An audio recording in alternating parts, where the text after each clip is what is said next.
على الله توكلت على الله توكلت على الله توكلت على الله جميل جيجي سمع دلما صلى توكلت على الله وينبوني بدي فما أعلم توكلت على الله جونجي جيجي سمع دلما صلى توكلت على الله وكم جيجي دك فما الله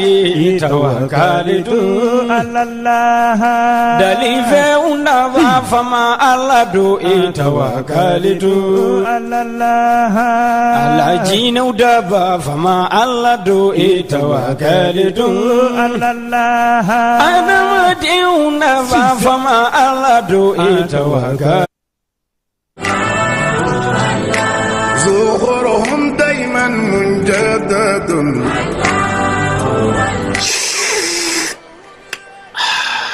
ambade te duma kanumbaw ample domine ko bibina bela jile sigle kundo ka temi nani kono anga jamana kono ashurula ni watina no e tever rasul atoko kadi chogo mina ate fanan kadi katemoka tever rasul ka tashin furo kono fika barada kono ana jabe nywana tever rasul nkewo ke ka tewuli fonga benefunji kala o bana ta butiki la doro ika foko tever rasul benefunji lama walima tever rasul nyamakulama walima a jasmine no mandiye a simple o fana be yino tever rasul ibe jafengo fe nyini tela a bela jile be ka nyon zora kono nana anga na nyon nege ni ko te duma bibina iba fo ko tever rasul abe froko chenyi ngono ninga seba sambala la ko rasul a froko sanfe chebe nyame sanfe tamaro shun jugoro wa imago ba nasugo fe na o jabe o froko ga ni mago be a benefunji la maka benefunji jabo ka ni mago be a nyama kula maka nyama ku jabo ka fuka tabla jasmine na ana simple tever rasul a jezene do jamana infantan nani bela jilela ni watina grossisi fe be sugubala ni sera o mananga quartier kono ani sugu werawla ibe tever rasul soroy ni mago ba camion va sandala ibi wuli ka senguluna ikoma koro kare kono nana wali ma ibande ga juro bamba 76 44 30 29 79 60 31 60 a mbalmake ibe ga fen fo tever rasul la mini bebala ay nete nyingalige tuguni nebe wuli ka tasa tever rasul ka sanu wa akade 100% naturel okmana ambeka mi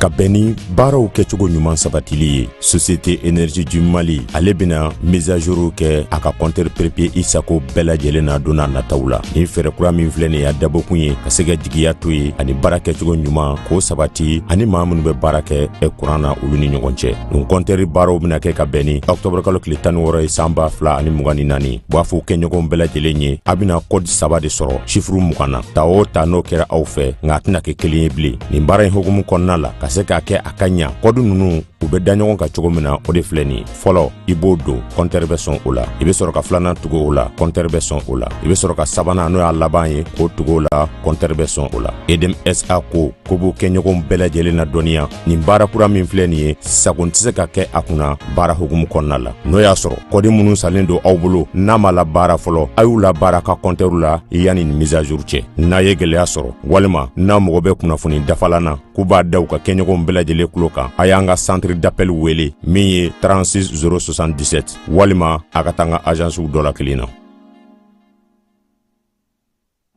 dugutigi ni wari dafara e passe da kan ka sira di ne ma. Sunkalo e kunkolo a tɛ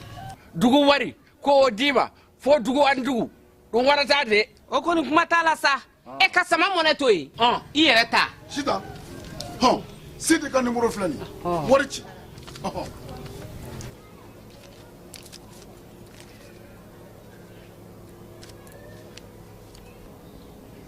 wari sera.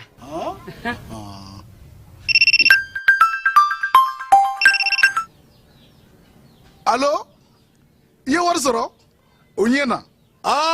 tiɲɛ yɛrɛ la ko ni sama bɛ maa min ɲɛ ko n komi t'i gosi. ngonga sama mɔnɛ i yɛrɛ ta a sɔngɔ ka nɔgɔn ni mali wari ci sira bɛɛ ye dépôt ye fu ye wari bɛ ci fu ni application ye wa bɔsara ye musaka fitinin ye sama mɔnɛ ji ni kuran bɛ sara n'a ye crédit bɛ ta n'a ye sanni feere bɛ kɛ n'a ye sama mɔnɛ nin y'anw maliyɛnw ta ye a y'a si filɛ ka nkalon bɔ n da. لبيك اللهم لبيك. Agence Dunia Travers Service ako abibu nyamasegi folike ka nyesi aka sango hiji deumo au munu yedana takadaka au ka hiji labeni akechugo nyumana nan tara hera la kasigi hera la dumunun kay berebereli kay nam mogo be dien fenfena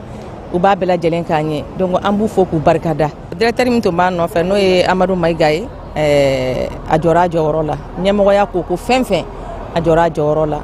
kaniso jamogo la kamago berebere ka koto mogo tala mogo te mindo ka nyeira mogo la anyo barade soro dunya la mukele kono ako ka aw bela jele la dunya silame munu be Mali kono ani munu sigiro beno do diye jamana were umo ka fo sanwere o hiji ni o umura o baraw labe on damne na kaba wop mana aw munu ba fe ka hiji ke damu lakana ni basigi kono Agence Dunia akeme ko fere bela jele tige ka hiji ke jugo nyuma kalaw bela jele labe ka bla awnye minyi ka do shiro ni damu ye ka surunya aw ka bato ke yoro la dumuni laki ka sanuma obi tobe ka bla aw ka bulu ka sagana ka wati bela jele la dogotoro jolewon olube aw no fe hiji ke yoro ani bato ke yoro wera bela jele la yoro be ani wati be baw bulu kuma do o ka busa ne de singa di Agence Dunia Travel Service jenyo ankele mimbe aw ka hiji ni aw ka humura ke ka nya ale de do o fana ni aw be kuna foni were nyini aye weleli ke 66 71 37 24 70 64 99 71 ni aw be u ka yoro nyini u fle ni hippodrome yere la immeuble station soma yafula kulukoro sira dala o fana minyi ka do Agence Dunia Travel Service ye kube dugaw ke hijini umura ke chugo nyuma ana musakaw ala ka noya sira me bela jele yi innal hamda. Va, oui, j'ai mon bac. Félicitations mon garçon, je suis fier de toi. Ici. Bon, maintenant que tu es pas chez lui, en bas que tu connais. Bon, pour voir, on est au Canada, on est aux États-Unis, on est trop. Eh, Mouna. Eh bien, où est-ce qu'on est au Canada? Ah oui, tel père, tel fils. N'est-ce pas Kalanké? Mais on est où est-ce ça? Ah, on est à EduX là. EduX? Oui, EduX, il y a quelques années, c'est eux qui ont fait les démarches pour ton grand frère. Ah bon? Et il a fait master, il a commencé à travailler. Oui, allô? EduX, c'est une équipe expérimentée qui assiste vos étudiants dans l'admission universitaire, la demande de visa, l'accueil et l'installation et assiste vos étudiants jusqu'à l'obtention de leur diplôme. Choisir EduX, c'est s'ouvrir les portes des meilleures universités au Canada et aux États-Unis. Appelez dès maintenant le 76 54 18 57 et permettez à votre enfant de réaliser son projet d'études. Tinga an ye dɛmɛ caman kɛ nga an b'an profite yan k'a fɔ e Kasimi yɛrɛ ɲɛna k'a fɔ baɲumankɛ tɔn mɔgɔw ye an ka da yɛlɛlen don hali bi an ma ambulance sɔngɔ an ma a koron k'a fara ɲɔgɔn kan ni mɔgɔ min bɛ se ka an dɛmɛ numéro bɛ ni i bɛ se ka an dɛmɛ hali ambulance la ka ambulance d'an ma a bɛ se ka na hali n'a ye Kasimi ka yɔrɔ la yan an bɛ n'a minɛ yan numéro min bɛ yen n'an kɛlen don k'o bila ambulance dɛmɛ kama o de 77 37 21 42 77 37 21 42 Kasimu n'a ye mɔgɔ sɔrɔ min bɛ se k'an dɛmɛ n'Ala sɔnna ma o bɛ diya an ye an yɛrɛ n'a lase mais Ayaw gardige chifle awo atuma sera Star FM sorobunda ka spécial promo Noël anaka spécial promo fin d'année olu de tuma sera Bamako ani Sikasso aw kana communiquer tout n'aw bi fɛ k'aw sendo an ka nin jeu in na a ka nɔgɔn aw bi jazz 460 jazz 2 jazz kori aw ka téléphone na ni dɔrɔmɛ 120 dɔrɔn ye aw garizigɛ bɛ se ka fara ci wa aw ka sɔrɔta dɔgɔmani o ye sefa wari 20 de e ma dɔn o ka di aw kana communiquer walasa ka 20 caman sɔrɔ a ye jeu kɛ ka caya aw bɛ se ka tike ta fo tike 20 a ka nɔgɔn jazz 460 jazz 2 jazz aw b'o de kɔri aw ka téléphone na Star FM sɔrɔbonda ka spécial promo Noël ale tirage bɛ kɛ décembre kalo tile 24 Noël yɛrɛ dakɔrɔlani na wa spécial fin d'année o bɛ kɛ décembre kalo tile 31 a ye jeu caman kɛ aw ka nafolo caman sɔrɔ ka se k'aw ka fête de fin d'année diyabɔ hakilina jiginna aw bɛ deli ka tirage minnu kɛ tile kɔnɔ Star FM sɔrɔbonda la olu bɛ to senna ni o kɔdi ye jazz 460 jazz 1 jazz o sɔngɔ ye dɔrɔmɛ 60 ye Star FM sɔrɔbonda ni nali kɛra tare ye an ka ɲɔgɔn dɛmɛ ka binŋɛnikɛlaw ni maafalaw ni walijugutigilamɔgɔw kɛlɛ a y'anw dɛmɛ an k'aw dɛmɛ ka binŋɛnikɛlaw ni maafalaw ni walijugutigilamɔgɔw kɛlɛ n'a ye kunnafoni sɔrɔ binŋɛnikɛlaw ni maafalaw ni walijugutigilamɔgɔw kan a ye nɛgɛjuru ci dɛmɛso la nɛgɛjuru sira fɛ wari tɛ sara min na 80 00 11 20 walima 80 00 11 22 walima 98 17 36 75 ngo 98 17 36 45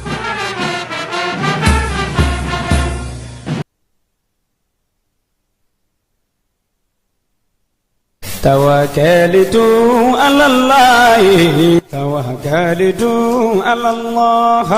توكلت على الله توكلت على الله توكلت على الله توكلت على الله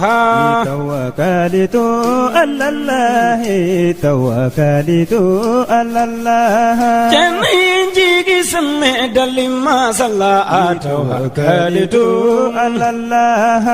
وينغونيا بدي فما علمو توكلت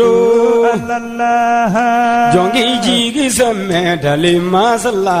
توكلت على الله وكمو وينجيجي ديك فما علي توكلت على الله دلي فونا فما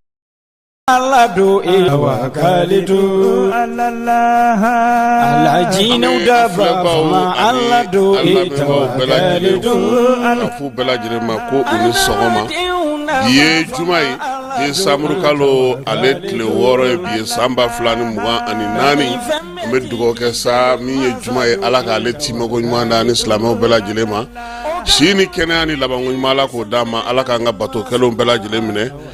ambe a ɲini fana basigi ni lafiya min ye cɛfɔ ni kanbɛ ala k'o don an ka jamana kɔnɔ maa o maa bɛ n'o ŋaniya ɲuman bɛ jamana in fɛ ala k'a bɛɛ lajɛlen ɲɛnabɔ amara nun keyita ale bɛ bi wulada in na bi sɔgɔmada in na ka se ka min i mana kunun wula fɛ o de don mɛ i fana tun bɛ yɔrɔ min na i taara yɔrɔ ba la kunun dɛ parti politique ni premier ministre ka ɲɔgɔn ye kɛnɛ banogo amara ko ka fura ɲini énergie di Mali la courant kɛmɛ saradala a dɔgɔyalen ka kɛ 80 n'o tɛ 100 dafalen bɛɛ ka courant sɔrɔ yani mars kalo cɛ premier ministre a ko jamana ɲɛmɔgɔ k'a ka laɲini ye o ye gouvernement ale kɔni ye fɛɛrɛ dɔw sɔrɔ fɛɛrɛ dama dɔw sɔrɔla énergie ko bɛ se ka sigi sen kan cogo min ani énergie mɔgɔw yɛrɛ ka ladiliw sen fɛ nka amara an ka jamana ɲɛmɔgɔ ko k'u tɛ taa Côte d'Ivoire dɛ ko ka bɔ ko k'o proposition ye ko k'o bɔ a la an na tila k'an da don a ko la ka ɲɛfɔli kɛ maaw ye parti politique ni premier ministre fana tun ye ɲɔgɔn sɔrɔ kununko o kɛra Kati sira la centre de collectivité ale kɔnɔna na lajɛsoba min bɛ yen baaraw ye tali kɛ kalata sɛbɛnko kuma o de tun b'u da ye ale ni nka parti politique ko ko fo ka calendrier de bɔ ka d'u ma élection min kɛ don min k'u mago b'o de la ni ye i bolo don b'a minɛ i kamakun de la ko fo o de ka fɔ olu ɲɛna ko sinon k'a fɔ ko an bɛna élection organiser k'o t'a ɲɛ ko élection don ka fɔ u ye nka amara hakilila jigi don waati min na a fɔra ko ka élection bɔ a ma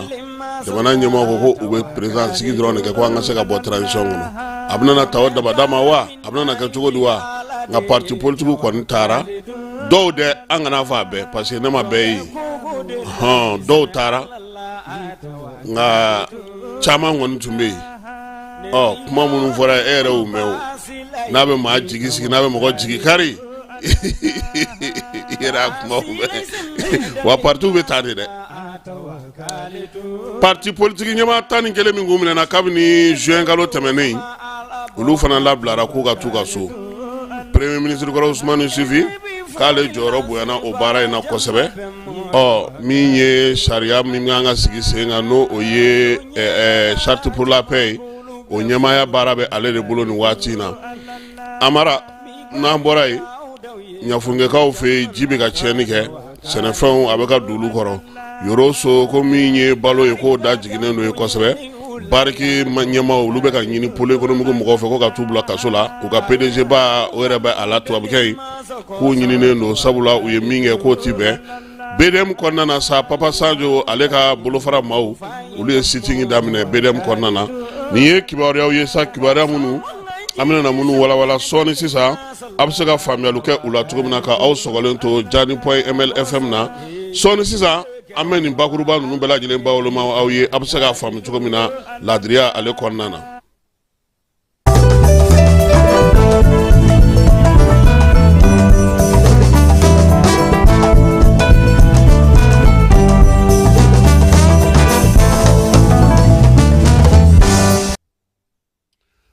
Amara kunungo parti politique ulu ni premier ministre ɲɔgɔn ye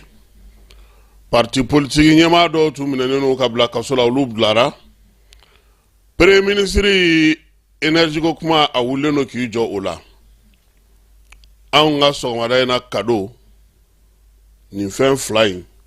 fɛn 8 min na jamanakuntigi ye ɲaɲini kɛ premier ministre fɛ a ɲɛsinnen no nin fɛn fila de ma. Courant ko o ye jama sago ye politique ko o ye politique maaw sago ye amara an ka jamana kɔnɔ n'i ye énergie ta k'a lajɛ i bɛ fɛn caman ye énergie kɔnɔ nka n'i ma gɛrɛ énergie baarakɛlaw la i b'i ta kɛ kuma ye i t'a faamu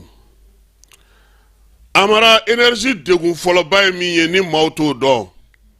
o de ye k'a fɔ énergie n'a ɲɔgɔnna minnu bɛ diɲɛ kɔnɔ minnu bɛ maa caman bolo politique ko kuma ti don ale kɔnɔ ale ɲɛmaaw bɛ ta k'a fɔ bɔn an ye san 3 san 5 di aw ma an mago bɛ nin ni nin na a y'o baara kɛ nka an mara ampoule 1 ni 2 mana tigɛ ka énergie directeur gɛn ka ministre gɛn kuma o kuma fanw fɛ n'i ma fili n'i ma farati i laban i tɛ to dibi la dɛ i t'i yelen yɛrɛ sɔrɔ tuguni. Énergie ko ɲɛmaaw kɛlen no k'a ta u ba la sabula bi n'i ye jateminɛ kɛ maliyɛn min furugufurugulen don fanga kɔrɔ bi maliyɛn min futunen don fanga kɔrɔ bi maliyɛn minnu diminen don bi kosɛbɛ maa minnu bɛ yen n'olu yɛrɛ furancɛla fanga yɛrɛ senkɔrɔma dondoba yɛrɛ yɛrɛw ye olu de ka baara tiɲɛnen don nin san 2 in kɔnɔna na amara n'i ye énergie ko ta k'a jateminɛ waliya minnu kɛra énergie kɔnɔ n'i y'o bɛɛ jateminɛ ka min ye ministre Seydou Lamine k'a ta ale ka baarabila la ka na se ministre kura nali la ka taa se énergie mɔgɔw minɛli la k'u bila kaso kɔnɔ ka taa se kurantigɛ ma ka se citerne ko ma ka na se fo ministre kura sigiri ma an ye mun de kɛ ça veut dire que an tora temps perdu fou an ma ɲɔgɔn lamɛn hakili ma baara kɛ bɛɛ tolen no dibi la k'a sɔrɔ ja fɛɛrɛ bɛ se ka sɔrɔ an yɛrɛ fɛ yan ɲɔgɔn lamɛnbaliya amara ministrew sigira olu tɛ fɛ ka énergie directeur ye u tɛ fɛ k'u yɛrɛ ka baarakɛlaw ye maa minnu b'u naga kɔrɔ n'olu bɛ baara kɛ u t'u ye u yɛrɛ nana ko ka waliya min kɛlɛ u tilara ka kɛ o fana wane ye olu bɛɛ lajɛlen y'u sago kɛ anw bɛ dibi la bi jamana ɲɛmaaw ko ko courant ko k'a ɲɛnabɔ k'u bɛ fɛ a ko ka ɲɛnabɔ amara ni courant ko ma ɲɛnabɔ ni transition fɛn o fɛn bolo da a tɛ taa ɲɛ maa tun b'a miiri k'a fɔ ko fɛn min don o tɛ énergie ka ɲi énergie baarakɛlaw bolo énergie ka ɲi maa minnu bɛ énergie dɔn bolo jagokɛlaw olu dadon yɔrɔ tɛ sabula olu b'a fɔ ka taa u ka tɔnɔ fan fɛ maa minnu bɛna fɛn feere énergie ma olu dadon yɔrɔ tɛ soba bɛ maa minnu bolo société bɛ maa minnu bolo feerelikɛlaw ni fɛnw amara ninnu si dadon yɛrɛ tɛ énergie ye courant baarakɛla ye courant baarakɛlaw de ka baara ye min ka ɲi jamana ma u y'o papier de bɔ ka di maa 600 ɲininkalen kɔfɛ olu de ye fɛɛrɛw di a fɛɛrɛw la n'an b'a fɛ ka courant sɔrɔ amara mankan t'a la o miliyari 1 o tile o tile bɛɛ bɛ courant sɔrɔ fɛɛrɛ filanan ye mun ye an bɛ diɲɛ kɔnɔ cogo min maa wɛrɛw bɛ diɲɛ kɔnɔ dɔw bɛ na an ka ɲɔgɔmɛw ta yan dɔw bɛ na an ka sow ta an b'an ka baganw feere dɔw ma an fana bɛ fɛn wɛrɛw san mɔgɔ wɛrɛw fɛ sigiɲɔgɔnya diya yɛrɛ ye o ye nka mara anw ye dusu bila fɛn bɛɛ ɲɛ ka kɔniya bila fɛn bɛɛ ɲɛ k'an ban k'an ɲɛ yɛlɛ ka an sago ɲini ni ɲini énergie ko la k'a kɛ kɛlɛ ni futinɛ ye n y'o de fɔ énergie ɲɛmaa dɔ ɲɛna n ko aw garisigɛ jara dɛ u bɛ ka aw lamɛn nɔn tɛ n'a ko kun tora dusu bolo a bɛɛ tun bɛ tiɲɛ énergie mɔgɔw ko an dafɛ jamanaw la courant tayɔrɔw bɛ yen courant feerelaw bɛ yen u ye Côte d'Ivoire fɔ u ye Ghana fɔ u ye Laginɛ fɔ an yɛrɛ fana mun b'an bolo ya bi k'olu dilan k'olu ɲɛ o bɛ se ka belebeleba k'a la yɛlɛma min fɔra n'o ye panneau solaire ko ye amara kunun ko de ministre dɔw y'a dɔn k'a fɔ k'olu yɛrɛ tun tɛ jamana kibaruya dɔw kalama k'a sɔrɔ jamana ko caman dulonnen don u la n'i y'a mɛn i bɛ taa fɔ mɔgɔw ma ko minɛn dɔ bɛ bateau kɔnɔ ka nalen ko k'an kana sigi ko ka fɛn dɔ sama ka taa courant di mɔgɔw ma n'o a bɛ taa courant sama yɔrɔ min na n'o yɛrɛ tɛ yen dun a bɛ taa mun sama e ye wari min di ka taa sanni min kɛ e m'o kɛ fu ye wa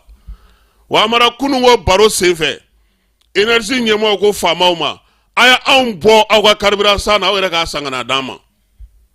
komi o de kuma ka ca o de mankan ka ca o de kasoladon ka ca o de fournisseur ka kuma ka ca a ye anw b'o la dɛ aw yɛrɛ k'o ta a y'o ɲɛnabɔ amara mun diyara n ye énergie directeur kɔrɔw énergie technicien kɔrɔw maa minnu bɛ énergie dɔn n'u y'u si bɛɛ kɛ baara la énergie kɔnɔ u y'u bɛɛ wele ko ka di ko tigiw ma ni ko ɲaaminen don minnu b'a dɔn mun y'a sɔrɔ u k'a dɔn olu ma bi premier ministre a ka baaraba bɛnnen don énergie ma ka se ka o sigi sen kan furancɛla fanga ɲɛmaaw b'a dɔn mangoya fɛn fɛn bɛ yen bi kurankundan n'i y'a bɔ a la tɔ b'a dɛnɛ sinon maliyɛnw mun b'u kuntilenna na bi a dɔnnen don lajɛ in senfɛ kuma caman fɔra sira caman yirala kuran bɛ se ka sɔrɔ cogo min sɔnɔgɔya la o fɔra ɲɛmaaw ye baara minnu bɛ se ka kɛ o fɔr'u ye u tun tɛ minnu kalama o fɔr'u ye wa énergie yɛrɛ bɛ se ka wari ladon cogo min na o fana fɔr'u ye ɲɛmaaw ko k'u y'a bɛɛ mɛn sisan sa u bɛnna mun kan ko ka baara ko ka joona yanni juma nata cɛ o de ye nin amara u ye sɛbɛn bɔ u ko min ma ko fédérouti ko k'o labɛn o labɛnni hukumu kɔnɔna na kuran ka se ka ɲini ka sɔrɔ ka kɛ ni min bɛ an yɛrɛ fɛ yan fɔlɔ k'a daminɛ décembre kalo in na ka taa se mars kalo ma san 2025 o k'a sɔrɔ kuran ye labɔli kɛ laɲini fɔlɔ ye o ye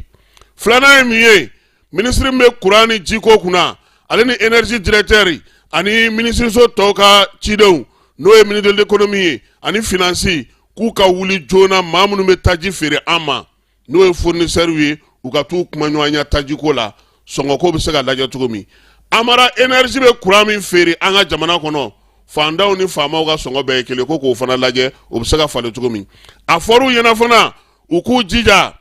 kuran di cogo la kɛmɛ sarada la a ka se ka kɛ 80 ye walima ka taa se 100 la k'u k'o fana sigi sen kan o bɛ se ka kɛ cogo di c'est à dire bɛɛ bɛ se ka kuran sɔrɔ cogo di 100 sarada la 80 ka kɛ dugumana ye n'o tɛ 100 yɛrɛ dafalen o ka sɔrɔ k'u ka to o fana baara kɛ amara a laban ye mun ye o ye sa wulikajɔ ni cɛsiri énergie maaw ka bila u kun na ko premier ministre ale ka da tɛ tugu ɲɛ dɛ ahan wa min ye waliya minnu filɛ nin n'olu sigira sen kan o bɛna na taa n'an ye jamanakuntigi fɛ yen ale ka kiiri tigɛ yaasa kuranko a bɛ se ka ɲɛnabɔ cogo min sabula ɲɛmaaw ko olu yɛrɛ tɛ fɛ mɔgɔw ka to dibi la nin waati in na amara fɛn filanan min bɛ yen n'o wulikajɔ bɛ senna premier ministre bolo o ye élection ko ye an y'a ye k'a fɔ a taara ɛzi la nka amara maliyɛnw kunkanko tɛ élection ko ye maliyɛn fanba u ko ni fɛn min ma se ka ɲɛnabɔ transition kɔnɔ ni élection kɛra o tɛ se ka ɲɛnabɔ maliyɛn caman y'a fɔ an ye ko élection bɛna na ni farafarali de ye an ka jamana kɔnɔ amara kɔrɔmasuru ye mun ye kununko ye tun bɛ kɛnɛ min kan parti politique dɔw taara nka dɔw ko k'u ti taa maa si tɛ se ka mali parti politique bɛɛ fara ɲɔgɔn kan a tɛ se ka kɛ dɔw de bɛ sɔn ka baara kɛ dɔw tɛ sɔn jamana bɛ kɛ ten nka k'a fɔ k'an y'a bɛɛ fara ɲɔgɔn kan o laɲini sabati man di dɛ wa fana maa minnu bilara an ti maa juguya la an ti maa kɔniya la nka mɔgɔw bɛ ka min fɔ u kun kan ka u to yen u ka kiiri ka kɛ kiiri kɛnɛ kan o tun bɛ se ka kɛ o bila yɔrɔ ɲɛnɛma ye nka fanga de b'a dɔn Amara ale y'a kɛ kun min na nka maliyɛnw ka faamuya ye min ye fantan Ala ka nin se kiri la olu ye min ye nin ko in na u jigiba de tun bɛ transition kan k'a dɔn k'a fɔ ko a bɛ se k'i jɔ a jɔyɔrɔ la bɛɛ ka damakɛɲɛ fanga la Amara nka ɲɛmaaw de b'a dɔn u y'a kɛ kun min na komi an ye min mɛn k'a kɛ kun ye basigi ni lafiya ka na politiki fɛrɛ fana don a ye nin d'a ma an bɛ nin k'aw ye e yɛrɛ ma fɔ ko kunun ko alliance mɔgɔ baden bɛɛ lajɛlen bɛ salle kɔnɔ ye yɔrɔ olu tɛ taa gansan kɔnɔnaw olu bɛ taa parce que fɛn dɔ fɔr'u ye i yɛrɛ ka kuma k'u y'u to salle kɔnɔ de k'a mɛn k'u ka mɔgɔw bilara o bɛɛ ye politiki baara de ye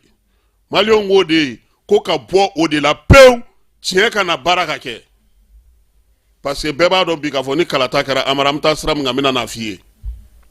sini dɔrɔn a kana k'ale Asimi ye an k'a kɛ maa wɛrɛ ye surasiw k'a fɔ k'o y'u ka cɛbɔ ye a kana kɛ Asimi yɛrɛ ye an ka Asimi to yen i ɲɛ bɛ nin parti camanba in na dɛ u bɛɛ bɛ taa tugu o tigi de kɔ u bɛ tugu o tigi kɔ n'i sigira i bɛ jɔyɔrɔ d'u ma diyagoya i seko tɛ a la wa Amara o de b'an segin kɔ an y'o de kɛ an tɛ ka dɔwɛrɛ kɛ ka segin ko kɔrɔlenw kan maliyɛnw tun bɛ mun fɛ sɛbɛ ka kɛ sariya ale ka tile an ka jamana kɔnɔ kalanko ka kɛ dunkafa ka sabati maliyɛn yɛrɛ k'a dɔn k'a fɔ k'a bɛ se ka i jɔ k'i ka baara kɛ i kolo la tiɲɛ kan ni fɛn ni min ka kan i k'o sɔrɔ maaw b'o de nɔfɛ e m'a ye maa caman bɛ wulikajɔ la bi syndicat bɛ wulikajɔ la société minnu kɔnɔnaw la baarakɛla minnu bɛ bɛɛ bɛ wulikajɔ la u bɛ mun de fɔ an ɲɛna yan su ni tile kɛrɛfɛ ni transition taara k'a sɔrɔ fɛn ma ɲɛnabɔ a tɛ se ka ɲɛnabɔ Amara o jigiya min bɛ yen ni politiki nana don a la a tɛ maa fa kalata kɔrɔ anw fɛ yen k'an ka fara a siramasuru ye mun ye e ni ne bɛ du kelen kɔnɔ e bɛ ne bolo baara la kalata sera a fɔra ko min ye ko Jean ye o ye kalata o bɛna kɛ cɛbɔ ye Npiye bɛna kɛ cɛbɔ ye Fatumata bɛna kɛ cɛbɔ ye anw bɛɛ lajɛlen tilalen don olu ni ɲɔgɔn cɛ an bɛ du kelen kɔnɔ anw t'a faamu ko k'a fɔ ko politiki don k'a kɛcogo ye dusukun tɛ sɔn maaw tɛ se ka kɛ ɲɔgɔn fɛ du bɛ ci Amara a ko ma nɔgɔn hali maaw ka baara dɔw bɛ tiɲɛ a sen fɛ wa ko petini b'an fɛ yan ko mɛ ko a bɛ mɔgɔ ninnu de ka parti la ye aw dun t'a bonya a ka mɔgɔ naani mɔgɔ wɛrɛ ye Amara ye futinɛ yan ni ne ma faamu an fɛ yan kalata jɛlen farafin jamana hali farajɛ jamana la kalata jɛlen tɛ kuma tɛ farafin jamana ma kala de kɔni bɛ ta dɔw bɛ sɔrɔ ka sɔrɔ anw yɛrɛ fɛ yan depuis démocratie nana kɛmɛ sara la an ma deli ka 50 sɔrɔ kalata la fɔlɔ 50 an m'o sɔrɔ fɔlɔ élection législative référendum tɛmɛnen 38 kɛmɛ sara la zeyi ko maa an kun bɛ fɔlɔ kalata la maa mun bɛ taa kalata o kun ye maa 6,000,000 ye kunun ko ministre ko k'a kɛra maa 8,000,000 ani 500,000 ni kɔ ye maa 500,000 ni fana o fana ye maliyɛnw ye minnu bɛ kalata n'olu bɛ kɔ kan Amara a kɛra diɲɛ bɔda ye a kɛra diɲɛ sɔrɔ kɛcogo ye an kɔni bɛ min dɔn laɲiniba minnu bɛ yen yɛlɛmaba minnu kɛra i b'a ye kunun parti politique ka ɲɔgɔn ye na u ye mun fɔ ko ka élection date de fɔ olu ye an ye fichier sɔrɔ o ministre tun bɛ k'o min fɔ o t'u ka sira ye an ye liste électorale sɔrɔ o t'u ka sira ye élection bɛna kɛ o si t'olu ka sira ye don min kalata bɛ kɛ ko k'o de fɔ u ye kuma tɔ fɛn fɛn fɔra u ka mago t'a si la maa bɔra o maa ma mɛ u b'a dɔn min don mun bɛ i bɛ n'u lamɛn o Amadu Koyita kumakan bɛ yan ni mɔgɔw y'a lamɛn u bɛna n'a faamuya min don donc nin fɛn fila in an ɲɛ bɛ premier ministre la a sira de kan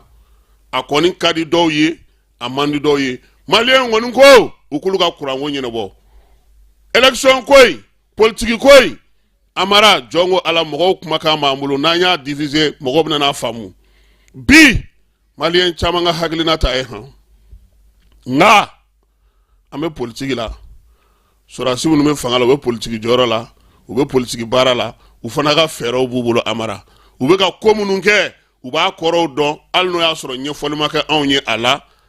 an bɛ se ka fili k'an hakilina de fɔ u ye nka u yɛrɛ ka labɛnw kɛlen don u bolo u ye ko caman ye ko caman kɛr'u ɲɛna fɛn caman bɛ yen o bɛ misali bɔ ATT ma se ka fanga mara ka k'a sago ye mun na i bɛ ka sigira mun na u y'a bolo sama ka bɔ fɛn bɛɛ lajɛlen na k'a k'u ta ye alpha min ka keguni bɛɛ ye a nɔgɔyara a bolo de a ma nɔgɔya a bolo dɛ donc n'an bɛ taa politiki la n'an bɛ taa kalata la sɔrɔdaso a y'aw labɛn dɛ fɛn sugu bɛɛ b'a kɔnɔ aw sigilen tɛ ni fɛn fɛn ye a bɛɛ b'a kɔnɔ a bɛ fɔ ale de ma tous les coups sont permis n'i ye min ye don min o y'a dɔ de ye a tɛ fɔ k'a balala na dɛ maa minnu yɛrɛ dama bɛ fara ɲɔgɔn kan ko ka taa lisi kɛ ni dugu jɛra e min taara i da joona k'u to réunion na e bɛna sɔrɔ i tɔgɔ tɛ lisi la n'o tɛ bi an bɛ ka taa sira min fɛ maa t'a fɔ ko furancɛ fanga ko dan tɛ k'a la kɛra cogo o cogo an kɔni bɛ bɔ furancɛ fanga kɔrɔ ni kalata de ye nka k'a sɔrɔ baara dɔw sigira sen kan maa bɛ se k'i sinsin minnu kan maliyɛnw ko politiki ko min bɛ premier ministre bolo o y'a ka baara ye a b'o kɛ a k'a jija a ka se ka kɛ ka ɲɛ nka olu bɛ min nɔfɛ o ye kuranko baloko kiiri ɲuman baara ka sɔrɔ maaw ka se ka wuli k'u jɔ k'u faso kanu ka k'u faso fɛ ni transition ma se ka fɛn minnu sigi sen kan ni kalata kɛra amara layidu de bɛ taa maaw ye koyi e ka kɛ an ka cɛwɔ ye an ka fara e ka fu la ten yan i b'an fara ko f'i kan dɛ n'an farali kan an bɛ mun sɔrɔ politiki y'o de ye o i b'a dɔn maa kelen min ban'o ma politiki la Mali la Modibo Sidibe ka na k'i bɛna fara ale kan ko n'a kɛra k'an bɛ nin tilan tilan a ko ko ayi maliden ɲɛnamaw de bɛ ɲini ka faso jɔ maliden ɲɛnamaw o kɛra mɔgɔ o mɔgɔ o de bɛ ɲini ka faso jɔ nka an t'a ta k'a fɔ ko n'an y'a sɔrɔ k'an b'a kɛ tan an b'a kɛ tan ayi amara o hakilina kelen de bɛ Zumana Sako ninnu na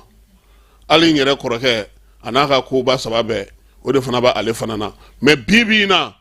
hakili an k'o kɛ ka baara kɛ an ka dusu bila faamaw aw bɛ ka mun kɛ aw de b'a dɔn sira min don ala k'a fisaya Mali ma ala k'a ɲɛ Mali ma ala k'an bɔ nin degun ninnu bɛɛ lajɛlen kɔnɔna na an ka ɲinɛ ninnu bɛɛ kɔ don dɔ la k'a sɔrɔ an ka jamana basigilen nka amara ni maa min y'u nɛgɛ k'u bɛ parti politigiw fara ɲɔgɔn kan u tɛ fara ɲɔgɔn kan dɛ kunu sali kɔnɔna y'a misali jɔnjɔn ye parti caman tun bɛ taa fɔlɔ minisiri lamɛn olu fana ma taa kunu parce que mɔgɔ dɔw taara olu n'olu tɛ fan kelen fɛ a k'a bila a kun na k'a fɔ a tɛna na bɛɛ fara ɲɔgɔn kan o tɛ se ka kɛ maaw bɛ taa lamɛn n'u minnu tun bɛ ka fanga nɛni ka taa fo Faransi ka taa nɛni kɛ olu bɛɛ tun bɛ sali kɔnɔ ka Mali buruja ka Mali nɛni ka Mali lajaba olu taara u sigi sali kɔnɔ kunu a kuma yɛrɛ ye mun ye depuis ala ka Mali da nin premier ministre ɲɔgɔnna ma na nin de ka ɲi ne e yɛrɛ y'o lamɛn i ye maa hakilima ye a faamuya amara maliyɛn ɲɛmaa si mana a ma fɔ min ma k'i ɲɔgɔnna tɛ yen o de bɛ fɔ bɛɛ ma nka kana lamɛn dɛ nkalon ma tɛmɛ a kan tiɲɛ kisɛ kelen a t'u kɔnɔ u bɛ ka mun f'u da la a t'u dusukun na u b'i nɛgɛn de u bɛ ka min ɲini n'u y'o sɔrɔ i y'a ye a fɔra sisan ko ka parti politique ka réunion kɛ i m'a ye sisan ko fama kana kɛ réunion in ma ko ka kalata date f'u ye u mago t'a tɔ si la koyi e ye jiko kuma mɛn wa aw bɛ ka fanga ta mɔgɔ minnu kama olu ka fɛnw bɛ kɛ ni minnu ye i y'o kuma kisɛ kelen jumɛn mɛn ye élection bɛna kɛ cogo di marabolo la élection bɛ kɛ cogo di fanga bɛna sigi cogo di ni nin kɛra nin bɛ kɛ cogo a kuma bɛɛ filɛ an ka parti ka wari tigɛra an tɛ se ka révision amara an ka taa yankɔrɔ ye k'a la maaw k'o lamɛn. bon an bɛ premier ministre kura fo an bɛ ala deli a bɛ kunkilenna min kan ala k'a ɲɛ a bolo ala ka jamana in basigi a bolo ala ka transition in kuncɛ ko ɲuman d'a ma. an ye mun y'a senkɔrɔ fɔlɔ kabini a ye baara daminɛ premier ministre ya hukumu kɔnɔ tiɲɛna a ka démarche ninnu ka mɔgɔw sɛgɛrɛ faso senkolaw n'o ye force vive ye k'olu sɛgɛrɛ ka hakilina falen kɛ ka kumaɲɔgɔnya tɛmɛ u ni ɲɔgɔn cɛ o ye ɲɛmɔgɔya cogo fɔlɔ ye n'i ma i kɔnɔna fɔ mɔgɔw ye ni mɔgɔw t'i kɔnɔ dɔn aw tɛ se ka jɛ ko ma donc a ye baara min daminɛ an b'a fɔ ka waleɲuman dɔn a ye hakilina mun fana fɔ ɲɔgɔn ye kɔnɔ u ye kunnafoni basigilen mun fana di an ma o y'a yirana k'a fɔ baara dɔw bɛ ka kɛ nka halisa hakililatigɛ ma na hakililatigɛ ye mun ye élection n'i y'a kuma fɔ k'a sɔrɔ i ma don sigi a la i ma fɛn kɛ fɔlɔ a bɛ komi n'i ye furusiri kuma fɔ k'a sɔrɔ furusiri nafolo t'i kun u k'u jija u ka waati dɔ boloda u kana siran waati ɲɛ u ka waati boloda an ka sigi ka bɛn waati dɔ kan ni gɛlɛya yera a kɔnɔ an maliden damaw de don mɔgɔ si tɛ yen ko de bɛ mali juguya la an bɛɛ lajɛlen bɛ k'a kɛ mali ka hɔrɔnya de kɔnɔ nka jamana ka ɲɛtaga dɔ ye mun ye jamanaden bɛɛ lajɛlen ka se k'i sago ni wasa don ɲɛmɔgɔ minnu bɛ ta ka bila an kunna n'olu ka walew bɛ an bɛɛ lajɛlen kun kan an denw kun kan an ka siniɲɛsigiw kun kan an da ka se ka don o ɲɛmɔgɔ ta sira la jamanadenw ka se ka ɲɛmɔgɔ ta an ka jɛ ka ɲɛmɔgɔ ta n y'o de fɔ mɔgɔ si tana t'a la bɛɛ ye maliden de ni sariya ma mɔgɔ mɔgɔ bali k'a kɛ bɛɛ bɛ se ka fanga in ɲini donc u ka élection dati fɔ an ɲɛna an ka labɛnw kɛ ka sabati ka bɛn kunnafoni minnu sɔrɔla ma ne yɛrɛ y'a dɔn bi ka fɔ ko mali kalafililaw kalatabaga bɛ se ka taa fɔ mɔgɔ miliyɔn 8 kɔ la o ye kunnafoni dɔ ye i bɛ se ka baara kɛ ni mun ye nka ni dati sigilen tɛ o kɔni o b'a yira k'a fɔ ko a baara ma daminɛ fɔlɔ an b'a aw ni ce cadre min bɛ yen a bɛ san caman bɔ n'i ko ko démocratie ko parti politique n'i ko ko élection ko parti politique donc an bɛ ɲini ala fɛ an ye foli kɛ danaya min dara yɛrɛ kan fana an ye foli kɛ parce que an b'a dɔn maa min don depuis a bɛ ministère la fo kana se bi ma a ka bonya de sera parti politique ka yɔrɔ ale ma kɛ ministre ale tɛna kɛ premier ministre ye min bɛ parti politique dɔgɔya an b'o dɔn a la an b'a dɔn fana k'a fɔ jɔyɔrɔ min b'u la ale ni transition ɲɛmɔgɔ ani gouvernement bɛɛ wala an b'a ɲini ala fɛ ala ye donni min da u kunna bi ala ka fanga tali d'u ma ala ye danaya min d'a kan bi jamana ɲɛmɔgɔ fɛ a n'a ka gouvernement ala ka tali fanga d'u ma ala k'a to fana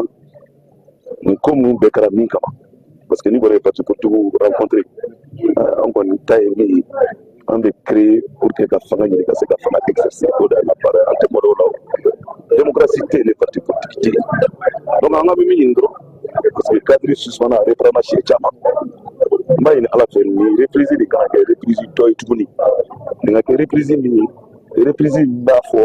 k'a fɔ waati bɛna fɔ an ye labɛn bɛ kɛ waati min kɔnɔna na élection bɛ organiser cogo min na maliyɛnw bɛ se ka danaya da maa min bɛ jamana mara sini o bɛ fɔ an ye kuma jumɛn député sigi bɛ fɔ an ye kuma jumɛn conseil bɛ fɔ an ye kuma jumɛn parce que an kun y'a daminɛ ni kalo 18 an bɔra o la an taara san 2 la sisan kɔni an ma waati dɔn komi an wulila ka na bi an b'a ɲini ala fɛ ni ɲɔgɔn ye kɔfɛ u ka se ka chronogramme jira an na calendrier clair et précis kan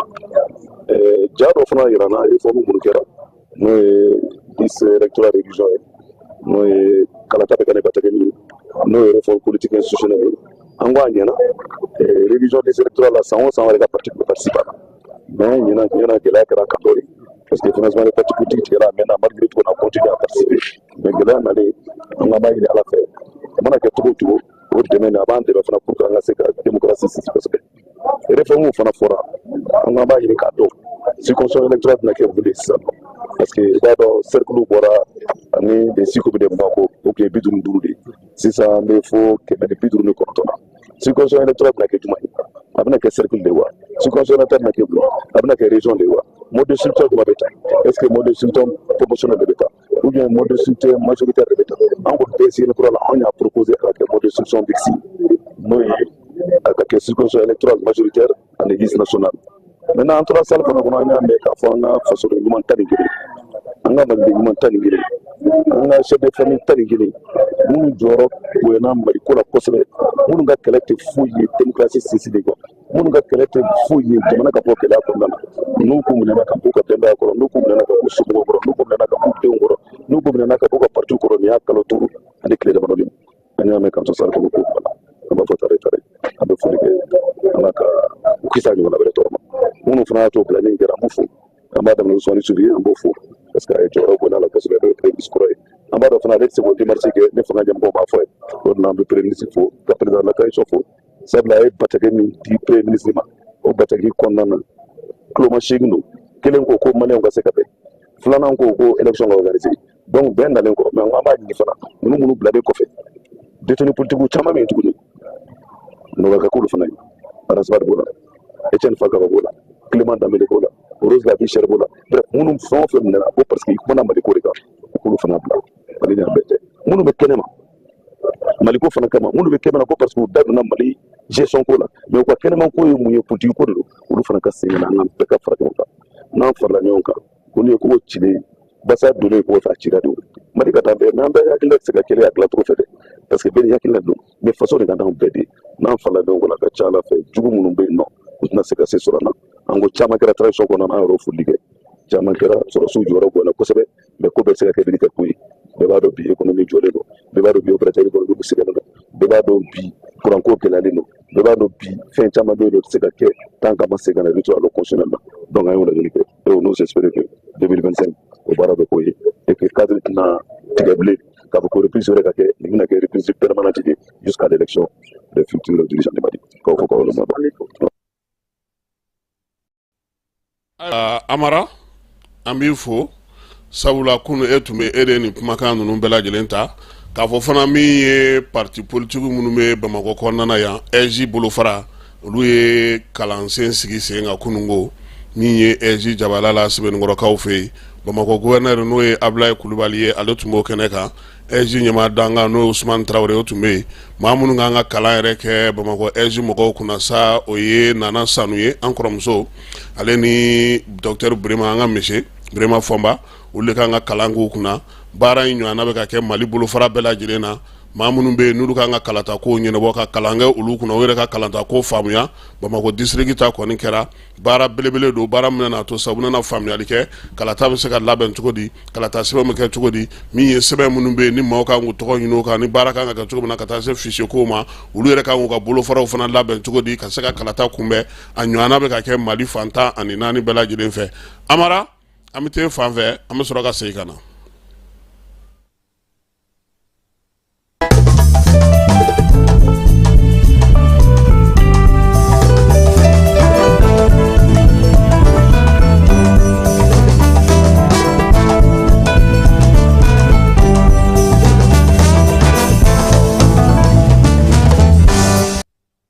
Kuma kɔnɔna na parti politique maa 11 min kun minɛna kabini juin kalo waati olu bilara kunungo u bilali kɔfɛ sa u taara ɲɔgɔn sɔrɔ min ye premier ministre kɔrɔ Usumani Yusufu Mayiga ale fɛ yen CICB la yaasa u n'ale bɛ se ka ɲɔgɔn ye cogo min na sabula k'ale jɔyɔrɔ bonyana kosɛbɛ u ka bilali la okumu kɔnɔna na sa maa ninnu kɔni u bɛɛ lajɛlen ser'u ka so nin waati in na an b'a yira bɛɛ lajɛlen na sa ko nin waleya in kɛra fanga ɲɛmaaw fɛ yaasa basigi ni lafiya bɛna politique ale bankun kan cogo min na Amara Kiriko kunnakun kan hali bi bariki ɲɛmaaw mandat d'arrêt kɛlen don olu kama han a directeur ba yɛrɛ n'o y'a PDG belebeleba ye ko ale ɲininen don fanga tigilamaw fɛ ka taa fara directeur min bɛ yen sa n'o bɛ gungoto Lulu sanubɔyɔrɔ kunna maa minnu bɛ yen n'olu bɛ pôle économique kɔnɔna na olu ka cabinet filanan maaw n'o ye juge Jara ye ale de kɔni ye nin sɛbɛn in bɔ k'a yira sa k'a fɔ ko min ye bingali ye wari bayɛlɛmali ani wari darakili faso k'ale kumaniya ka hakɛw ma sanubɔko ta nasira la waleya in bɛ tali kɛ o la nin waati laban in na a yira k'a fɔ sa ko Mali ye sanu sariya min sigi sen kan san 2023 kɔnɔna na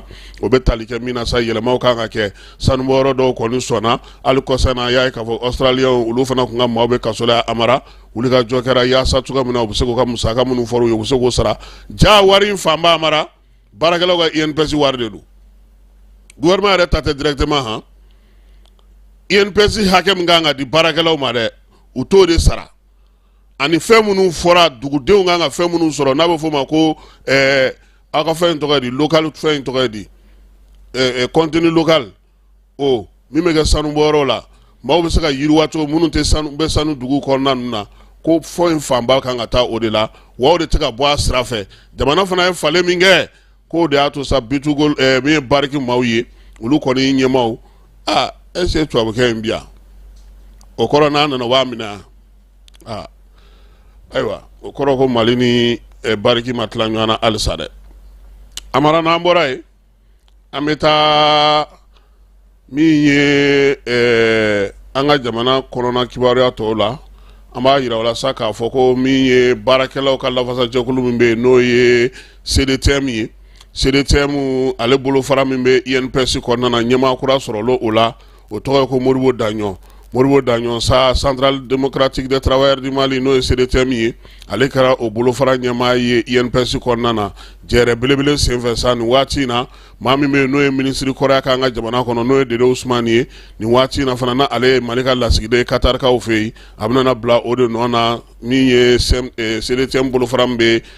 INPS ale kɔnɔna na nin waati in na min ye Modibo Daɲɔn ye an b'a fo k'a waleɲuman dɔn baarakɛla minnu bɛ BDM kɔnɔna na n'o olu ni Papa Sadio bolo bɛ ɲɔgɔn bolo olu ye baara bila kɔni bolo la n'o ye sitting ye k'u jɔ sa k'u ka nisɔngoya yira ka ɲɛsin baara kɛcogo ma u y'a yira sa k'a fɔ kɔni ko min ye sitigi ye ko a bɛ to sen na ɛri 2 kun don wa u y'a yira fana k'a fɔ k'u bɛna baara bila in balodali to sen na sa ko fo ka taa se sibiri ale nata in ma n'o o ye sini ye Yorosokaw fɛ yen balo ka sɔngɔ jiginna han 100 kilo o bɛ 70,000 la olu fɛ yen nin waati in na min ye 50 kilo ye o fana sɔngɔ jiginnen don kosɛbɛ u y'a yira sa ko kaba ale ni keninge olu bɛɛ lajɛlen sɔngɔ jiginnen kun don sabula waati dɔ la min ye kaba ni keninge amara o kun ye 4,000 ani 500 ye sisan o nana kɛ 3,000 ye Yorosokaw kɔni y'a yira sa k'a fɔ k'u sera ka sɛnɛfɛn minnu kɛ a caman sera ka sugu kɔnɔna sɔrɔ min ye juraw ye olu caman kɔni bɛ ka taa tali kɛ u fɛ yen sabula ni balofɛn ninnu mun filɛ nin n'o ye sumanw ninnu ye amara k'a kura yɛrɛ don han an tɛ taa ngɔngɔn fa ye yani sunkalo ka daminɛ baara ni baaradege hukumu kɔnɔna na denmisɛnnin 100 olu kɔni taara sa ka kalankolo kunna tile 5 baara in a kɛkun ye min ye sɛnɛko u bɛ se ka o matarafa cogo min na bagan mara n'o ye misi ye k'ale minɛ k'a tulɔ k'a feere yaasa sa ka fantanya k'o kɛlɛ u ka sigidaw kɔnɔna na min ye nin baara in ye sa Karitasi ale de y'a sigi sen kan baɲumankɛtɔn minnu fana bɛ yen n'olu bɛ Segu kɔnɔna na olu fana sen yera a ko la ka taa fara Danemarkikaw olu ka gouvernement kan olu bɛɛ lajɛlen musaka in di k'a kɛkunba yɛrɛ ye min ye amara basigi ni lafiya o kana sigidaw kɔnɔna na denmisɛnnin minnu filɛ nin u yɛrɛ ka se ka ko kɛ u yɛrɛ ye an sɔngo a n'a marabolo bɛɛ lajɛlen kɔnɔna na Kucalakaw fɛ yen ka maaw bolo don sɛnɛ na sɛnɛ min bɛ se ka nafa ɲɛ u ye ka kɛ ni waati yɛlɛma kɔlɔlɔw ye o baaraw bɛ sen na jamana ɲɛmaa olu ka laɲini y'o ye sabula waati yɛlɛma kɔlɔlɔw ale kɛlen don ka dansigi fɛn caman na nin waati in na yɛlɛmali ninnu a bɛ don sɛnɛko hukumu kɔnɔna na dugukolow falenni baara minnu bɛ se ka kɛ ka ɲɛ sa Kucala kɔnɔna na u ye muso 30 fara ɲɔgɔn kan ka se ka ɲɛfɔli kɛ olu ye minnu bɛ coopérative kɔnɔna na ale ni kɔlɔtɔmɔtɔnw olu bɛɛ lajɛlen bɛ a la muso minnu fana bɛ bayɛlɛmali kɛ sa amara ni ye sumanw ye k'olu bayɛlɛma olu bɛɛ lajɛlen b'a la ntɔgɔnasokaw olu ka muso bɛ a la wari a bɔra Oxfam yɔrɔ yaasa ka se ka nin baara sigi sen kan ɲafungekaw olu fɛ yen nin waati in na ko min ye sumanw ye olu kɔni ji bɛ ka olu sumanw tiɲɛ dɛ amara ɲafunge yɛrɛ kɔnɔna na sɛnɛ minnu kɛra ani fɛn minnu kɛra ba kɛlen tɛ ka a woyofolonw bɛɛ bila wa Tɔnbɔkutu mara la dugu 40 ani kɔ min ye ɲafungekaw ye kɔni u ka chef secteur min bɛ sɛnɛko kunna a ko a ko gɛlɛyara dɛ sanji mana joona wa min na nin waati in fana na tuguni samiya ale ye tiɲɛni kɛ yɔrɔ caman na o kɔfɛ o fana bɛɛ nana tɛmɛ sisan ba yɛrɛ de kɛlen don ka wolofondo bila ka taa se min sera ka sɛnɛ nin waati in na min ye maloforow ye keningeforow ale ni saɲɔforow bɛɛ lajɛlen kɔni ko olu caman kɔni bɛ yen bi u bɛ degun kɔnɔna na min ye ɲafungekaw ye ko welewelemada bilalen don fanga ma u bɛ se ka u dɛmɛ cogo min na nin waleya ninnu kɔnɔna na Ablaye Diop ale ni AES jamanaw olu minisiriw u ye kan bɛɛ da min ye Emmanuel Aye ni ale Claudia Emmanuel Del Ere ministre des affaires étrangères ale ni a tɔɲɔgɔn minnu bɛ yen sa u y'a yira sa k'a fɔ ale de kɔni tun bɛ yan Union européenne tɔgɔ la ale ni cɛncɛnfuga jamanaw o bolofara min tun bɛ yen o ɲɛmaaya tun bɛ ale bolo ni muso kofɔlen kɔni k'a ye baara caman kɛ basigi ni lafiya bɛ se ka na cogo min Union européenne ni an fanfɛ jamanaw bɛ se k'u bolo di ɲɔgɔn ma cogo min na u kɔni y'a fo sa ka kan bɛɛ d'a ye ko ala ka sena a ɲuman ye u ka dugu la dire min ye vaccination ye n'o ye boloci ye denmisɛnninw ka boloci maa 165 715 denmisɛnninw na olu bolo sera ka ci dire yɛrɛ kɔnɔna na kibaruya in dira kunungo dire yɛrɛ a dɔgɔtɔrɔso ɲɛmaw fɛ u y'a yira sa ko maa minnu kɔni bilara boloci la olu ka yɔrɔ la k'olu sera ka wuli ka jɔba kɛ ka se ka denmisɛnnin caman olu boloci Bafulabekaw fɛ yen fara ɲɔgɔn kan baara bɛ yen ka ɲɛsin sa u ka mara kama wali baaraw ma min ye kintigiw ye ka taa fara kabilatigiw kan olu bɛɛ lajɛlen welelen don mairie ɲɛmaaw u bɛɛ lajɛlen welelen don ko yaasa sa u ka se k'u bolo di ɲɔgɔn ma nin waati in na dingɛ minnu b'u ka jamana u ka dugu kɔnɔna na n'o ye jitɛmɛsiraw ye u bɛ se ka olu bɔ cogo min na fɛn o fɛn bɛ yen sa n'o kɔni tun bɛ yen n'o dingɛw gerenen don bɛɛ lajɛlen k'i cɛsiri ka fan fɛ kin bɛɛ lajɛlen ka kin sanuya baara k'o sigi sen kan yaasa sa u bɛ se ka baaraw kɛ cogo min na min ye u ka taxe pour le développement rural local ye n'o ye TDRL ye o ɲɛfɔra u ye fana sabula o sarali o de b'a to baaraba caman bɛ yen mairie ale bɛ se ka o kɛ k'o sigi sen kan amara min ye Bafulabe kɔnɔna fana na ye Pasenda ale ka wulikajɔ dɔ hukumu kɔnɔna na u ye muso ni cɛw maa 70 fara ɲɔgɔn kan yaasa ka se ka kalan kɛ olu kunna kalan bɛ tali kɛ sa musow ka baadɛbɛ dasili min bɛ kɛ furu kɔnɔna na o ko o bɛ se ka dɔgɔya cogo min na a b'a fɔ ma ko BVG yaasa sa ka se ka faamuyali ko la Fili Jalo ale yɛrɛ kɔni tun bɛ kɛnɛ kan kunu baaraw bɛɛ lajɛlen daminɛna u ka préfet fɛ n'o ye Sanogo ye ka taa se dugu ma mafalenw caman ma u kɔni y'a ɲini maa min fɛ maa minnu sugandira u ka don ni kalanko in na Amara u ka kalan in ta ba la yaasa tile 2 in kɔnɔna na baara bɛ se ka kɛ ka ɲɛ cogo min na farikolo ɲɛnajɛ kibaru la Stade Malien ale ka